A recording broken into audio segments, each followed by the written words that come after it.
বিয়ের দাওয়াত খেতে গিয়ে বাস পুকুরে পড়ে অন্তত ১০ জন আহত হয়েছেন।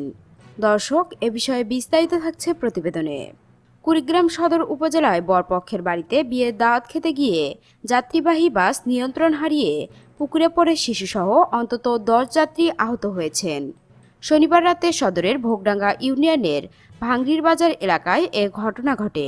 কুড়িগ্রাম ফায়ার সার্ভিসের টিম লিডার মোহাম্মদ মঞ্জুরুল ইসলাম এ তথ্য নিশ্চিত করেছেন। এর আগে গতকাল নাগেশ্বরীর উপজেলার পাখিরহাট এলাকার আনোয়ার হোসেন নামের এক যুবকের সঙ্গে সদরের ভোগডাঙ্গা ইউনিয়নের বকুলতলা এলাকার নালকা মিয়ার মেয়ের বিয়ে হয় বলে জানা গেছে। রাত ৮টার দিকে বরপক্ষের বাড়িতে বিয়ে দাওয়াত খেতে গিয়ে এ ঘটনা ঘটে। এতে আহত হন প্রায় ১০ থেকে ১২ জন যাত্রী। পরে স্থানীয়রা আহতদেরকে উদ্ধার করে বিভিন্ন ক্লিনিক ও হাসপাতালে চিকিৎসার জন্য পাঠিয়ে দেয়। কুড়িগ্রাম ফায়ার সার্ভিসের টিম লিডার মোহাম্মদ মঞ্জুরুল ইসলাম বলেন, খবর পেয়ে আমরা দ্রুত ঘটনাস্থলে যাই। সেখানে গিয়ে কাউকে পাইনি। হতাহতের কোনো ঘটনা ঘটেনি, তবে গাড়ির চালক পালিয়ে গেছে।